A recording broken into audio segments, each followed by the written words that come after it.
Olá para você que acompanha o Política em Pauta. Nesta nossa segunda edição deste comentário semanal com as principais informações dos bastidores da política, temos 3 assuntos, vamos abordá-los rapidamente aqui. O primeiro é uma tentativa em nível nacional de tentar barrar as eleições que foram adiadas. Isso mesmo. A informação que vem de Brasília traz os detalhes de que o Centrão, que é o bloco formado pelos partidos que funcionam como um balizador das decisões governamentais, sempre foi assim e vai continuar sendo, pois o Centrão agora quer manter as eleições dia 4 de outubro. Argumentam oficialmente que 42 dias, que seria o prazo para adiamento, não seria suficiente para alterar a situação da pandemia da Covid-19 no Brasil. Entretanto, o que o Centrão quer mesmo é evitar que a eleição caia no dia 15 de novembro, que aliás dizem que é o feriado mais insosso do Brasil, né? Mas por quê? Porque a data de proclamação da República poderia ser um argumento, uma armadilha, uma catapulta para os partidos de oposição que tentam combater a guerra verbal o governo de Jair Bolsonaro. O próprio presidente da República seria contrário à mudança da data e gostaria que se mantivesse em 4 de outubro. Então, tudo aquilo que foi aprovado pelo Senado no último dia 23 e que agora vai para a Câmara Federal, pode cair por terra. Inclusive, o presidente da Câmara, Rodrigo Maia, ainda não marcou a data de votação do projeto aprovado do Senado na Câmara Federal.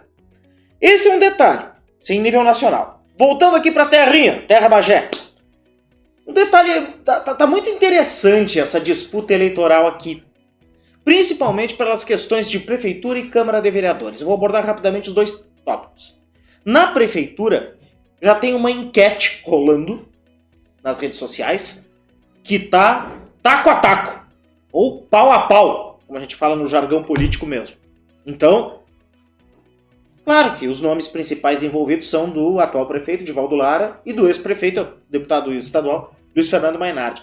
A última hora que eu olhei esta enquete era uma diferença de 20 votos. Assim como era 20 votos a primeira vez que eu olhei para um lado, se eu não me engano era primeiro para o Mainardi, agora para o Divaldo. Então, a eleição, a enquete é a prévia daquilo que deverá ser a eleição. Algo taco a taco. Vamos aguardar para ver novos desdobramentos. Mas, o que me chama a atenção é a disputa para vereador. Lembrando que este ano não tem mais coligação na proporcional. A coligação vai valer para a majoritária, na proporcional não. E o que isso influencia na disputa por uma vaga, uma das 17 vagas na Câmara de Vereadores de Bagé? Eu explico rapidamente. O tempo de TV e de rádio. Por quê? Porque as coligações na majoritária, elas valem do tempo para a proporcional. Só que esse ano haverá um problema. Os partidos já largam para a eleição proporcional com um tempo mínimo. A não ser, é claro, algumas exceções como o PSL, que é um partido que terá um tempo maior garantido para seus candidatos a vereador. Mesmo um partido com uma bancada muito forte em Bagé, como é o caso do PTB, como em nível nacional, toda a formação do tempo para a rádio e TV é formado pelas bancadas na Câmara Federal, o tempo do PTB não é grande coisa. Então corre-se o risco de partidos com, entre aspas, menos expressão terem mais tempo que os próprios candidatos que estão tentando disputar a reeleição. E essa vai ser uma chave de fenda que você tem que apertar com um parafuso Phillips. Ou vice-versa, né? Parafuso que você tem que usar, parafuso comum que você tem que usar a chave Phillips. Vai dar, dá para disputar, dá para encarar. Só que vai ser uma dificuldade intensa. E outra situação é o cálculo que vai ser feito para as eleições. E isso a gente tem que prestar muita atenção. O coeficiente eleitoral praticamente vai se manter o mesmo da última eleição.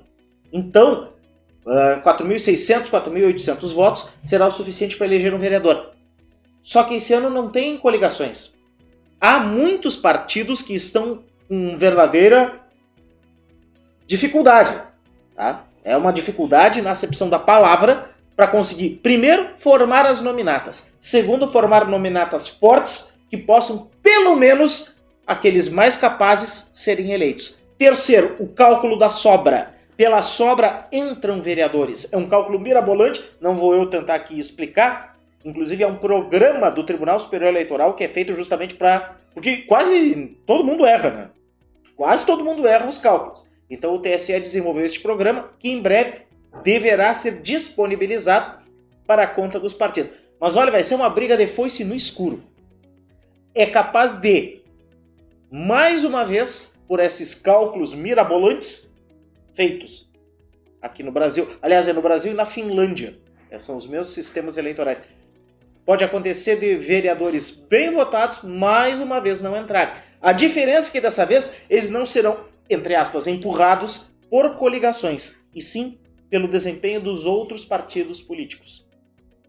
É uma situação bastante delicada, os partidos já estão literalmente com as suas pranchetas e planilhas fazendo cálculos em cima de cálculos, mas, no momento, o que se tem é que aguardar, porque nem a data da eleição está ainda confirmada.